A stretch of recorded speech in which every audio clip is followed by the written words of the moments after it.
Hello and welcome to another update video about Solana. We see a little bit of upside, but it's still hovering just below resistance. We're going to zoom in a minute, but you can obviously see this both ways. You could say that we are stuck just below resistance, but you can also argue that we are just hovering around support, because if we lose the current price range, which is basically, and I'm going to add it now to the chart, here, just you look at the historical volume, so this is going to give you some indication about what are the historical areas of trade, where has historically been the most volume. These usually represent areas of support and resistance. So you can see that on this chart, the area between $12.50, I would say, all the way up to, let's say, $16.20, just roughly, presents an area, first of all, of support, but also resistance, which means that if we lose this area, we can quite quickly get into this area down here, which is sitting between basically $4 and, well, $1, broadly, roughly. So there is a very, very clear area of support here and resistance between $12.50 and I would say $16.20. If you look at the historical volume of support and resistance, which means that if we drop below this level, below the, $12.50 level, I would say, there is a lot of insufficiency here in terms of historical volume. So there won't be a lot of support on the way down. So that means we can break down quite quickly should we lose this level. On the other hand, if the short-term bullish potential is used, which I have on the chart, which we're going to take a look at, then it can move quite quickly as well to the upside. But for that, it needs to break above that resistance area as well. So just that you know these areas exist, I found it quite interesting to highlight, because it's important to know what are the key pivot points, below which level and above which level can we see quite a lot of movement. And I think because there is this insufficiency here, I can zoom in actually as well. You can actually see that if you move above this level, and I can specify that a little bit, make that a bit tighter here, this area. I mean, the peak is here all the way up to around about $15, right? If you see this, this massive spike is all the way up to $15 actually. So if we want to specify that further, the areas of most volume, that's the area, between $12.50 and $15, I would say. Then you can see nice, if we break above $15, that would get us into this region of insufficiency. So we can move up quite quickly. That would be in line with the Elliott wave count, that if we can break above $15, it can take us certainly into this region here. $18, $19 in the first instance, and then of course pushing a bit higher into the region around $25. That would also be in line with the Fibonacci retracements, because as you can see, if we say, okay, we moved down in a wave 1, moved up in a 2, this was a wave 3 to the downside, we are now possibly in an ABC pattern in a wave 4, that can, without a problem, reach the 38.2% Fib level at 2268, we talked about that level before, and then here the 2570 level.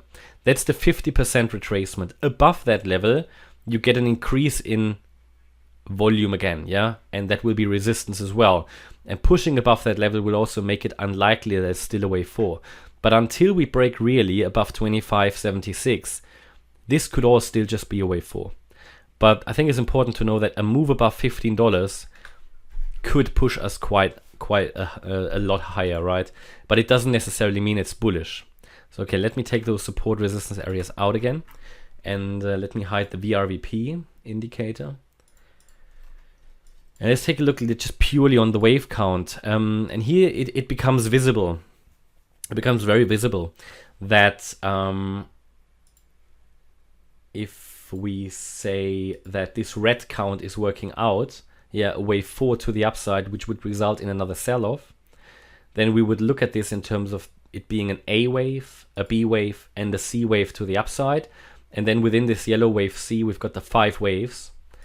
This potential to the upside, short-term potential to the upside, which would take us first of all into the, let's say, $18 region here for the wave 3. and then the wave 5 could take us way higher, maybe all the way up to $25. This is most likely going to play out if we break above this wave 1 high. I did say that yesterday and the days before, that this is really the resistance area, above $15. So if we push above that level, also looking at those historical volume bars, yeah, as I said, above $15, it can push it quite high. That would be very much in line with the Elliott wave count here of it being a wave 3, which would follow next. Because the wave 3 is normally the most bullish wave in an uptrend, and the target would take it to, okay, actually $19.40 pretty much, yeah. So it's quite a bit of movement, and that would all be in line with that assumption that there is this insufficiency of historical volume and it can push it quite higher. On the way up, the first resistance will be around that $18.80 level, the first major resistance. That's the wave A high. Ideally, we push a little bit higher in a third wave.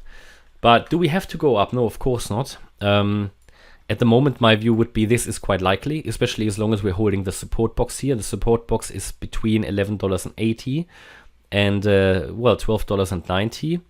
And as long as we hold above that level, we can push higher, which does mean we could short-term go a bit lower. I mean, A, B, and then C down, no problem. As long as we hold the support area, the yellow count to the upside is valid. However, if we drop below $11.80, then it's most likely going to be a sell-off straight away. That would be quite a lot of weakness, and we get probably straight away into this region. First of all, into the $7 region, the Fibonacci extensions would point towards that level.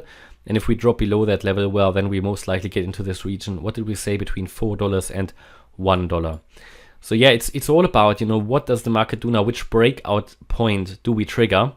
At the moment, I'm leaning towards some upside. Of course, not guaranteed. The longer this takes, the more likely it will be that we break down. Why? Because Bitcoin and Ethereum are climbing higher.